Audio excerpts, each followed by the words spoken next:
Every day you wake up, you go online, you read your newspapers, you read any digital form, you have at least 10 to 15 stories about this government got hacked, this institute got hacked, this person's data got breached, and now finally after so many years people are worried about their online privacy, which itself is pretty ironical because many years ago they themselves signed up for these social media platforms. But more on that later. Welcome to yet another episode of Hack Off. And today on the show, I've got a really special person all the way from UK. His name is Raj Samani. He is the chief scientist at McAfee.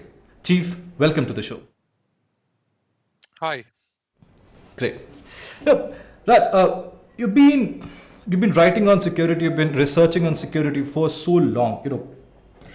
I want to start with one issue that I face, that I've been seeing at least in India for the last 2 years specifically. A lot of, if I can use the word, a lot of white hat hackers and a lot of black hats, a lot of security researchers in this country, they have always told me I hesitate to report any kind of vulnerability, to the government or to a private company, because they fear they'll face, legal issues. The government will come after them. And now suddenly, everybody is praising researchers from foreign countries who come and show what are the issues in a particular domestic country. How to solve that conundrum, Chief? And I'm glad you asked that question because, we also find similar issues. There's been times where we've raised certain vulnerabilities to organizations and it hasn't gone down well at all. And maybe one day when I'm not publicly talking about it, I can tell you about some of the things that have been said to me.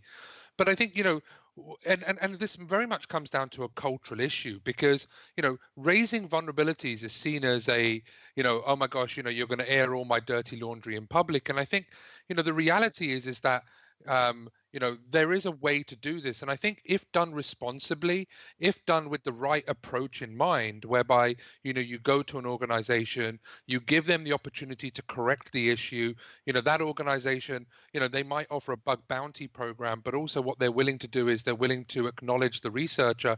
I think it can be a really great relationship. And I don't think it's a case of us saying, oh, look, some companies are, it's not binary. It's not saying, oh, researchers are great and companies are bad, or companies are bad and researchers are good. There's always a nuance here. And sometimes, I've seen disclosures come out on Twitter without any form of notification to organizations beforehand. And equally, I've seen researchers who've been literally harangued and even known of individuals that have been told, hey, listen, we're going to take your house. And, so there has to be that kind of responsible approach from both the company as well as the researcher itself. And I think what you're seeing from, I run the advanced threat research team at McAfee. We've now developed our responsible disclosure program, and whenever we identify vulnerabilities, we'll always give organizations a minimum of 90 days the opportunity to be able to correct the issue. And we're happy to work with them in terms of finding a solution for this, because ultimately we're all in this together. We all want to provide an environment that provides safer technology for all of us. We're going to be driving in cars and all sorts of things. And so we want to have an environment which does provide safer products. And I think having that kind of responsible approach on both sides is important. So Raj, you mentioned the word responsible approach, and I'll give you an example.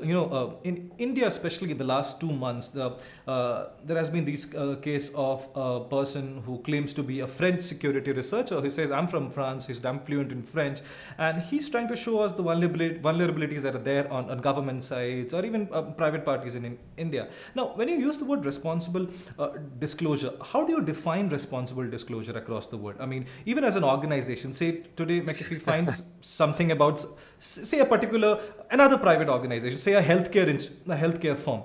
How do you define responsible? Well, and that's the problem, right? Responsible is subjective.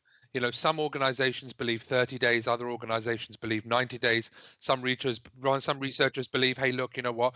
We have an obligation to go out and warn individuals out there. And so, unfortunately, it is subjective. It's not been clearly defined in any way, shape, or form, whereby we say, okay, look, it's going to be this. But and actually, I'm pretty much familiar with the story about this French researcher, for example, who actually identified a number of issues. And I think, this, and I think that story is like we can talk about the manner in which it was disclosed. But actually, I think it kind of plays more towards, we talk about Facebook and we talk about the social media issues. It kind of plays more to the issue that, you know, we are giving away our data as citizens in society all across the world, whether that's signing up for flashlight apps or whether it's other applications or whether it's social media. And the challenge that I think we face is that people look at what we do as an IT issue. They look at it as a computer problem. But I think, like, back to what you started with the introduction, was it's not an IT problem anymore, right? The fact that a computer a worm, let's call it a worm, took out healthcare institutions all across the world, or the fact that actually one particular email was the initial infection vector to take down a power grid.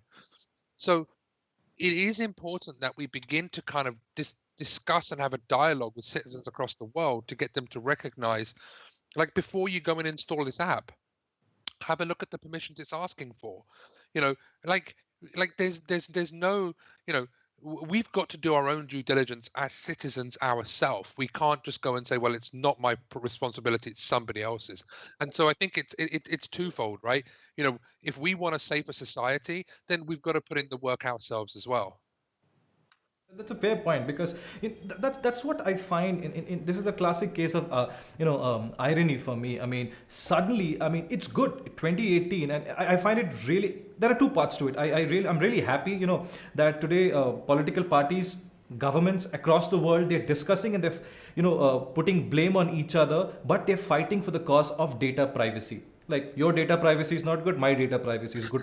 Finally, these debates are happening online, which is great. But what I really find it ironical is that it took us so many years to realize we were willingly giving our data, and now suddenly there's entire debate on data privacy, which I really find it ironical. So, one last question on this topic. So then, how do you suggest? How do governments and even private organizations, I mean, they work on data privacy of consumers? Who educates them at the end of the day? For me, there are three tenets of privacy and modern privacy. The first one is consent. And, you look at this Cambridge Analytica issue, right? And I don't know if you could call it a breach or not per se, but the 270,000 people that downloaded the app did so willingly. They consented to allow for this data to be collected about them. Now, the 50 million people clearly didn't, but the reality was, you consent to this. And, like, if you look at the world in which we live in, you consent to everything. I mean, there was a study done by F-Secure in which people signed up for free Wi-Fi, and in the terms of service, it says you will give up your firstborn child, right? So, but the thing is that you say to yourself, well, hang on, I'm not going to read 60 to 70 pages of a terms of service to read that. But in privacy perspective, you can say, well, you've given explicit consent. And what I think we need to begin to do more of is look at this model of informed consent. Like, ask somebody and say, hey, look, Ari, do you want me to take this data, and here's what I'm going to do with it? But we've accepted the fact that informed consent is difficult. The other thing about Facebook is, and I know a lot of people are really anti-Facebook. And by the way, I put some really good graphs up about delete Facebook and the campaign. So, definitely have.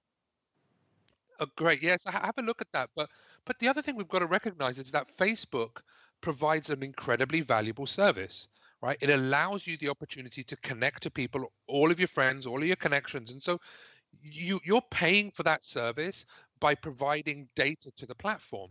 Now, you can say, I don't like that. And if you don't like it, then you can switch off the service. But look, at the end of the day, these services that you like, Twitter, or these services like Facebook or Sonos and all of these services, you get value from, and you pay for that in your personal data. And so, look, informed consent, and I think value is going to be key. And then for me, the critical one is transparency.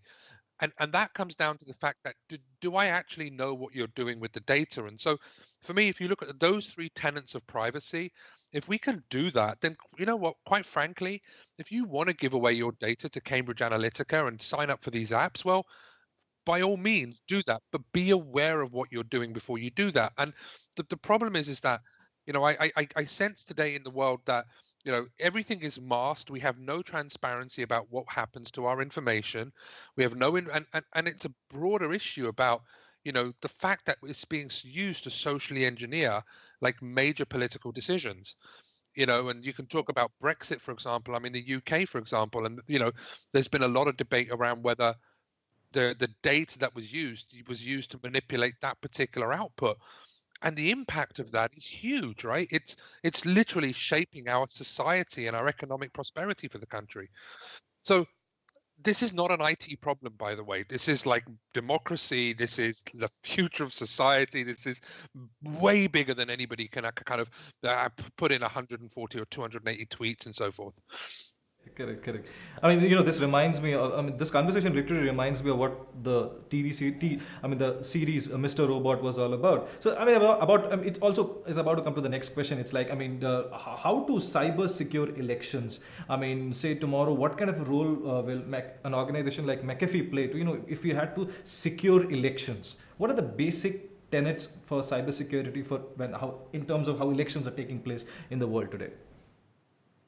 Well, it's a big subject, right? I don't think I'm going to do it service. I'm not going to be able to provide a satisfactory answer, in a few minutes. But for me, first of all, we've got to recognize what our tolerance for risk is, because the reality is that everything that we do has an element of risk. Now, people can say, well, we're not going to use digital services for elections because there's a high degree of risk. But equally, we like you look at elections in certain states across the world, and they weren't digital, they were physical, and people were being strong-armed into voting for certain things. And so the whole construct has to begin with this concept of the tolerance of risk that we have. And then once we develop that tolerance of risk, we've got to put in the appropriate controls to be able to manage that. And it comes back down to basic risk management. But what I'm talking about is I'm talking about the practicalities of a specific election. I'm talking about, having like secure infrastructure in place, having like strong integrity-based controls, confidentiality, availability, basic infosec. But I think your question is bigger and wider than that, because what about the use of micro digital marketing to be able to identify individuals that might be sitting on the fence, to manipulate their vote, right, which is deeper and wider than that?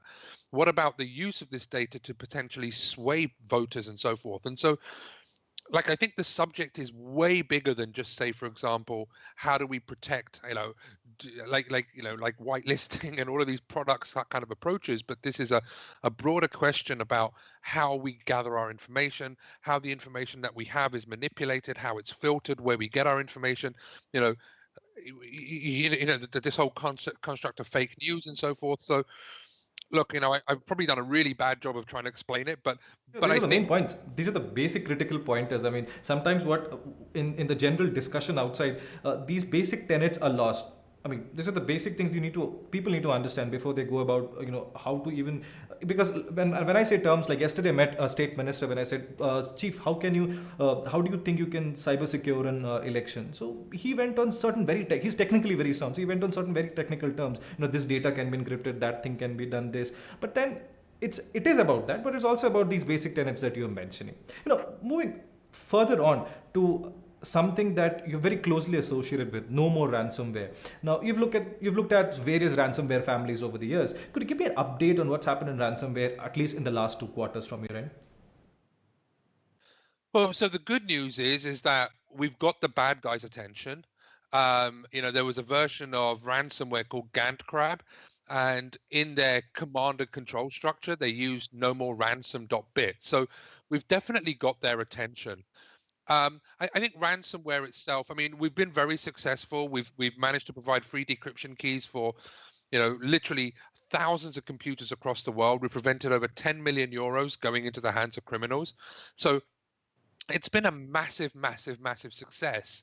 But of course, the bad guys keep coming up with new variants. So we're in this constant game of cat and mouse. And the other thing that we're seeing is ransomware being used as a tool for destruction now. So where previously it was used just to get money, for example, it's now being used by criminals as a tool to kind of extract and destroy environments. and I guess you can talk about NotPetya as being that example. But honestly, I think what we're seeing now is ransomware continues, but since the price of Bitcoin kind of hit $10,000, that's kind of we're seeing a lot more crypto jacking type attacks as well. So ransomware still exists, but certainly you're seeing a lot of focus on other areas as well. That's a great point you mentioned. I'll go to the crypto part. I have a question on that, but I just want to ask you one this quick thing. I mean, the website No More Ransomware, it still has cookies enabled. Why is that? I didn't think it did, honestly. We did a I saw cookies enabled on that. I was like a little curious. Why is that?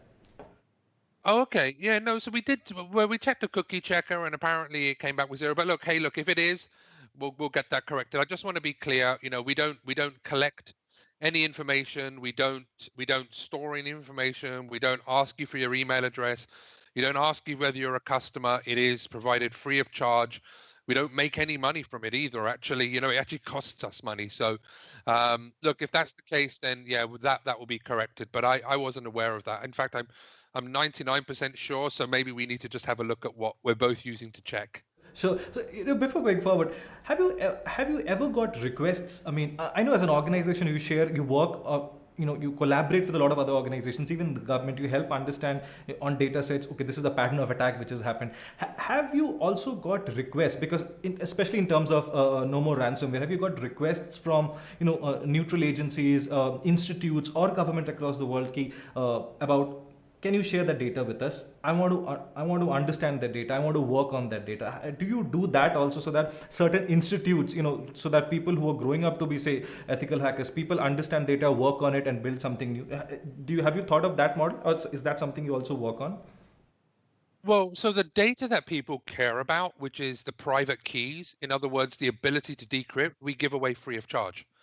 So whether it doesn't matter who you are, you can basically use our site and we will provide links to all of the decryption keys free of charge.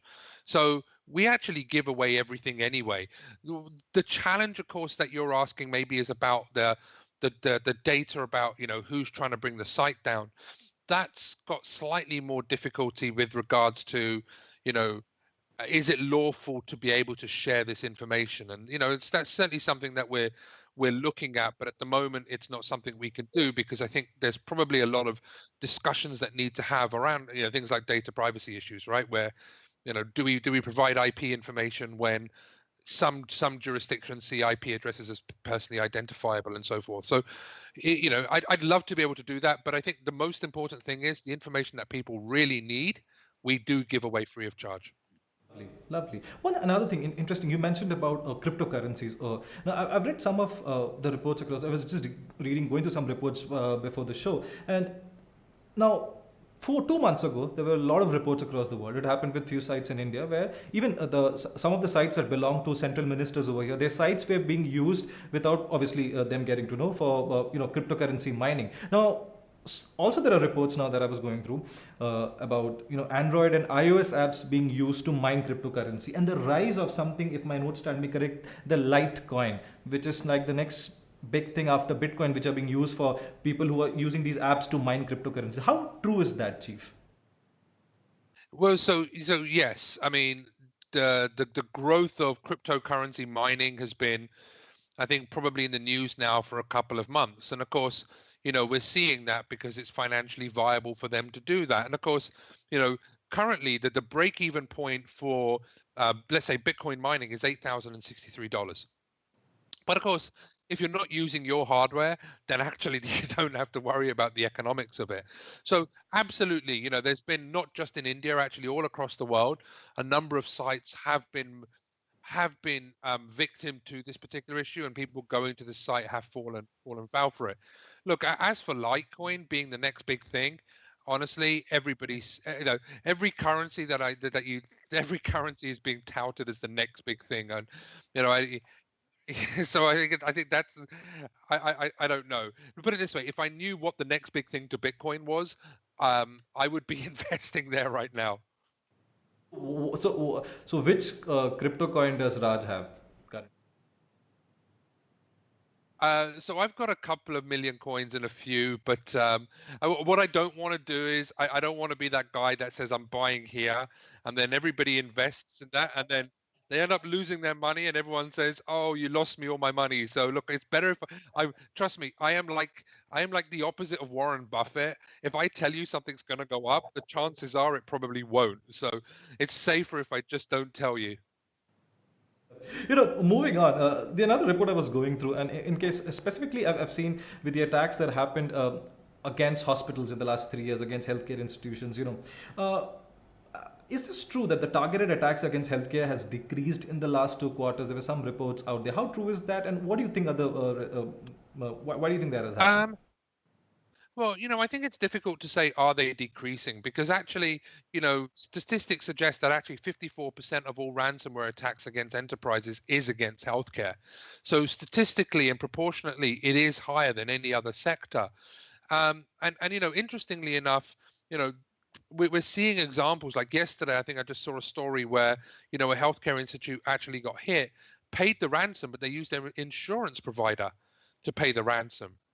Well, and exactly right. And I thought that was remarkable because it's one of the first cases that I've seen of an organization confirming that they paid the ransom and doing so with their insurance provider. But the challenge is that there are some individuals who believe that hitting a hospital is easy target, and they believe that they're going to pay because you've got patients who aren't going to be treated as a result of it. And I think it comes back down to maybe the psychology required to in cyber, because like, and I often talk about this. I said, would somebody be willing to go and hit somebody over the head and steal a handbag? Well, there's a lot less people that would go out and press the enter key.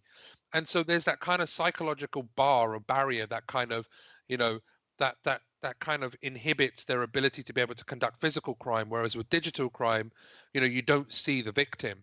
And I think, this whole concept of hospitals being hit kind of plays to that, which is, there's been a lot of debate, even in underground forums, where some criminals are like, well, I don't think you should do that at all. So that of course has been the challenge, right, with cybercrime, is that you can do it from your bedroom, you don't have to leave your room, you don't have to go in country, and you don't have to see your victims. And I think that's probably one of the biggest challenges to healthcare, which is you don't see the patients that are being impacted. Absolutely, absolutely. A couple of last things to that point. I mean, I wanted to touch. So, do you believe it's become more cheaper to launch attacks in 2018 against a competition? I mean, I know of organizations which are using attackers over here in India to do some basic kind of attacks against the competition, whether be taking the website down or going after the infrastructure, the IT infrastructure. So, do you think it's become more cheaper in 2018 to launch cyber attacks? Yeah, you bet. I mean, I wrote about this in 2013, actually, about the rise of cybercrime as a service, and you know, that's the challenge, right? Which is in the paper. I think that the first line of the paper said, today's cybercriminal requires no technical knowledge. All they require is a means to pay. And what's changing now is, certainly credit cards are cheaper than they've ever been. They're kind of settling down now, but just the variety of services that are available, Uber accounts and all of these, every account that you can possibly think of is available for sale. Every possible credit card, every flavor of credit card, every payment card, everything that you want to be able to do and buy is available online. And you know the reality is that my 10-year-old daughter can go onto the dark web easily. She knows how to do that and order class A drugs, or order a gun. And and that's the challenge, right? Is that it's become accessible to every single person. So that's fueling, in my mind, the growth of all of these attacks. I mean, My yeah, question is, how do you secure yourself on the digital okay. world?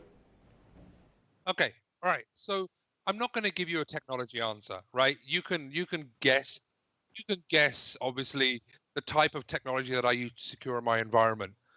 Um, the hardest thing for me is having children, right? The hardest thing that I find is my daughter asking me, "Dad, can I install this app? Dad, can I download this game?" And it is really difficult as a parent for me to be able to really keep on top of all of this, right? And even for me, and there are apps that come out now where I mean, like most of the apps my kids have, I've never heard of. So I've now developed a system in which, they have to technically request access to be able to download apps. And when they request the access to be able to do that, I would then do my own internal research. And if I need to, I've got obviously access to the team as well. But I would monitor absolutely everything that comes in. And and I'll tell you that there are apps today where there are games that are wrapped up with social kind of aspects to it. And that's the challenge as a parent is you want to keep your children safe, but sometimes they're sitting in their bedroom and you don't know who they're communicating with. And so, like, what I do is I do my due diligence, I do my research, and I do my homework on every single thing that gets installed into my home, and most importantly, that my children have access to, and they've got lockdown access. That everything they have to do, they have to request from me. I track them. I mean, I do everything that I can to create that safe environment. And so, look, that's my message to everybody, right? Which is, the internet and technology is just a phenomenal resource.